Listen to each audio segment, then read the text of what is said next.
चलिए आज मैं आपको एक रियल कहानी सुनाता हूं।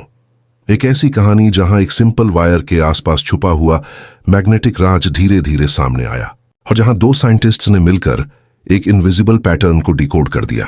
साल 1820 के आसपास की बात है। इलेक्ट्रिसिटी का जमाना अभी शुरू ही हुआ था। लोग बैटरी बना रहे थे, वायर्स से करंट फ्लो करा रहे थे। साइंटिस्ट्स जानते थे कि करंट फ्लो होने पर मैग्नेटिक फील्ड बनती है। ये डिस्कवरी डैनिश साइंटिस्ट हंस क्रिश्चियन ऑर्स्टेड ने की थी। उन्होंने देखा कि जब करंट कैरिंग वायर के पास कंपास रखा जाता है तो कंपास की नीडल डिफ्लेक्ट हो जाती है। इसका मतलब क्लियर था, करंट मैग्नेटिक फील्ड क्रिएट करता है। लेकिन अब सबसे बड़ा सवाल खड़ा हुआ, मैग्नेटिक फील्ड एग्जैक्टली कितनी स्ट्रांग होती है और वायर के किस डिस्टेंस पर कितनी फील्ड मिलेगी। इसी वक्त फ्रांस में दो साइंटिस्ट्स काम कर रहे थे, जीन बैप्टिस्ट बायो और उनके कलीग फेलिक्स सावर। दोनों का मिशन क्लियर था, मैग्नेटिक फील्ड का एग्जैक्ट मैथमेटिकल रूल ढूंढना। उन्होंने एक्सपेरिमेंट्स स्टार्ट किए।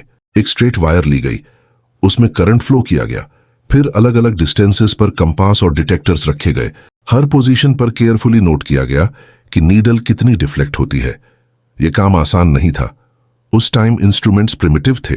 उन्होंने ऑब्जर्व किया कि जैसे जैसे वायर से डिस्टेंस बढ़ता है, मैग्नेटिक फील्ड वीक होती जाती है और जब करंट ज्यादा होता है तो मैग्नेटिक फील्ड स्ट्रांग हो जाती है। उन्होंने कंक्लूड किया, मैग्नेटिक फील्ड डायरेक्टली प्रोपोर्शनल होती है करंट से और इनवर्सली प्रोपोर्शनल होती है डिस्टेंस से। इसे नाम दिया गया बायो सावर लॉ। सोचो, तुम एक बर्निंग कैंडल पकड़े हुए हो। जब तुम कैंडल के पास खड़े होते हो तो हीट स्ट्रांग फील होती है। जैसे जैसे तुम दूर जाते हो, हीट कम फील होती है। बिल्कुल वैसे ही करंट कैरिंग वायर एक इनविजिबल मैग्नेटिक हीट जैसा बिहेव करती है। वायर के पास मैग्नेटिक फील्ड स्ट्रांग होती है और दूर जाने पर वीक हो जाती है। बायो और सावर ने यह भी बताया कि वायर का हर छोटा सेगमेंट अपनी तरफ से मैग्नेटिक फील्ड क्रिएट करता है और टोटल मैग्नेटिक फील्ड उन सब का सम होता है। अब साइंटिस्ट्स किसी भी वायर शेप, स्ट्रेट, सर्कुलर या कॉइल का मैग्नेटिक फील्ड एक्यूरेटली कैलकुलेट कर सकते थे। ये इंजीनियरिंग का पावरफुल टूल बन गया।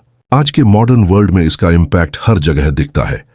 इलेक्ट्रिक मोटर्स, जनरेटर्स और ट्रांसफॉर्मर्स सब इसी मैग्नेटिक फील्ड कैलकुलेशंस पर डिपेंड करते हैं। तुम्हारे ईयरफोन्स के अंदर टाइनी कॉइल्स होती हैं जो साउंड जनरेट करती हैं। एमआरआई स्कैनर्स भी स्ट्रांग मैग्नेटिक फील्ड्स पर डिपेंड करते हैं।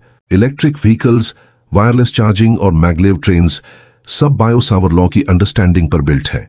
आज जब तुम एक वायर को करंट कैरी करते देखते हो तो याद रखना, उसके अराउंड एक invisible magnetic world quietly create हो रहा होता है।